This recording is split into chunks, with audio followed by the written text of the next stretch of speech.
Hey there, it's Katrina Rowdy of the Corporate Breakup, and I want to say that the Fresh Prince of Bel-Air is just not that anymore. It's just Bel-Air, and it comes on Peacock, and I watched the first season. I love it. I love the fact that they dramatized it, and there's so much drama in it. So if you haven't had the opportunity to watch it, please do. Same characters are in it, so you'll be able to identify with the characters. You may be able to identify with some of the things that they're doing and how they were on the sitcom. But I think it's a fabulous show to watch, and I am watching it. What I understand the most out of this and how I can relate it to just being an entrepreneur is that you are in an environment, you're in a working environment all the time. And then when you decide to be an entrepreneur, you're picked up out of that environment and dropped into another environment where you have to figure out your way again. That's the same thing that happened in Bel-Air. So the character Will, of course, gets plopped out of Philly and dropped into Bel-Air. And he has to find his way, and he has to do different things, find mentors. So what I want to talk about today in the Corporate Breakup is 5 different types of mentors that I think you should have, especially when you become an entrepreneur.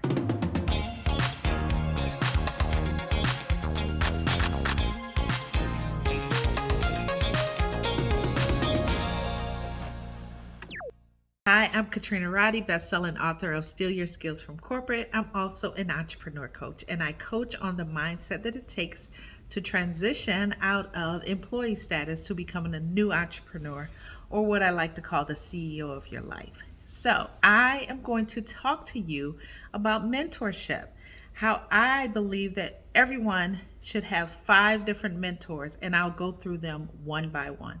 Number 1, if you can sit back and imagine someone that you look at on TV, this is a public figure that you watch on TV, that you watch maybe in your church, somewhere that this person may not be as accessible to you.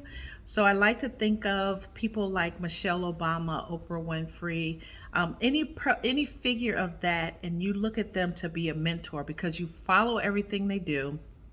You understand where they come from. You understand the struggles or the hardship they may have had to go through to get to where they are. And you really, really like understanding and listening to what they have to say. I call this the ultimate mentor, right? Because maybe you follow them on social media. Maybe you read the articles that they write. You watch them in interviews, and you really take a good look at what they're doing, and you try to apply those things to your life. That is number 1. We call that the ultimate, or this is the main, or this is the master mentor that you may have. This is the person that you need to always follow, and it could change from time to time, but you do have 1 or 2 people in your head, I'm sure, that you could say, this person is someone that I really respect and I look up to. So that's number 1, having an ultimate mentor, public figure, you name it. Number 2 is having a co-pilot. It is so important to have a co-pilot as a new entrepreneur.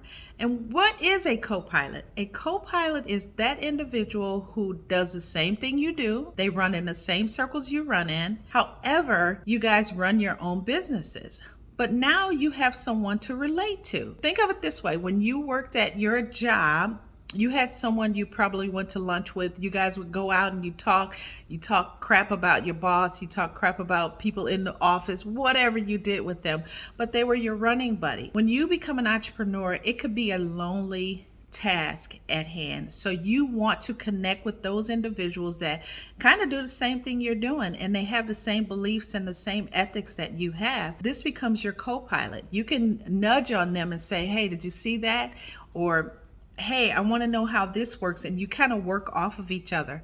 I love that. You always have to have a running buddy and someone you feel good about. So that's number 2, your co-pilot. Number 3 is a champion. You have to have a champion in your corner. Think hard about who is in your camp right now, your surrounding circle. Who is that person that champion you along the way? They don't care what you're doing. Whenever you do something different, or if you're doing what you're doing, they will go out and they will cheer for you. They will spread the word. In essence, they're your cheerleader. They'll promote everything you're doing because they believe in you.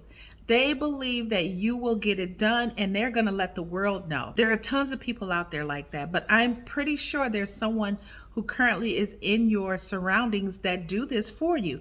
You need them because they help you. They help get the word out about you. They help spread the goodness that you're doing, and you really need them in hand. So number 3 is the champion. Number 4 is called the anchor. The anchor is the individual who is with you. They've known you from day one. They could be a best friend. They could be a best work buddy that you used to work with. Someone who really knows what makes you tick. They know what buttons that other people will press to make you explode. They know what calms you down. They know all of these things. So they have an intricate part in listening to you build your business, and they give you the most positive feedback that they can, but it is 100% real. They're not going to sugarcoat it. They're never going to be mean to you, but they're not going to sugarcoat it. They're going to say, yeah, that may not work with your personality. Let's rethink that. Those are words that you want to hear from your anchor. Well, let's think about that a little bit more. Let's dive deeper into what you're doing, because that doesn't seem like your character. You're out of character at this point. This is your anchor. This is the person that is going to anchor you and keep it 100. They know what the cheerleader's doing for you. They know what the co-pilot is doing for you, but they are going to bring it in and say, let's really think about that. Let's not make any rash decisions. You have to have that type of person in your corner. So number 4 is the anchor, as I mentioned before. Number 5 is my favorite, and it makes me smile because number 5 is called the reverse. The reverse mentor is so important, especially these days. The reverse mentor is that individual that you are mentoring. You're mentoring them. But in reverse, you're learning from them. You're learning from this individual because maybe they're new to the game, but you've actually picked up on some things that they're doing that you're like, hey, that's kind of nice. I'd like to learn from that. In essence, they're still using you as a mentor. You're the mentor for them. But in turn, you learn. I think of people who have maybe a Gen Z. I'm a Gen X. So maybe someone like a Gen Z is in your life that you're mentoring along the way. But hey, all of a sudden you learn the ins and out about social media. You learn all of the things that make them tick. You learn what their mindset is right now in this environment. Maybe we're used to some old school stuff, right? And here's a good example. Maybe in networking, you're used to passing out these business cards, coming back, writing things down, and that still works, right? So you don't think two things about it. But you go to like an IT networking event or a tech networking event, and everyone there has a virtual business card. So you're learning that they do things a little bit different that make it more efficient, that make the follow-up easier.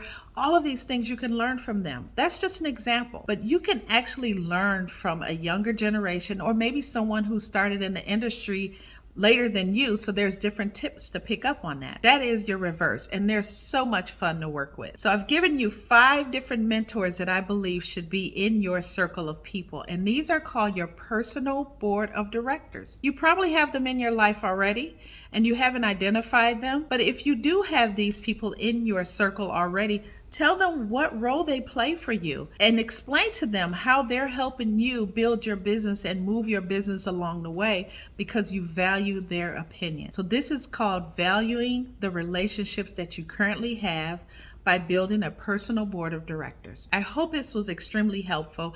I'd love for you to hit the like and subscribe button and forward it to anyone you think may need this information. Thank you again. I'm Katrina Roddy. Goodbye and good luck.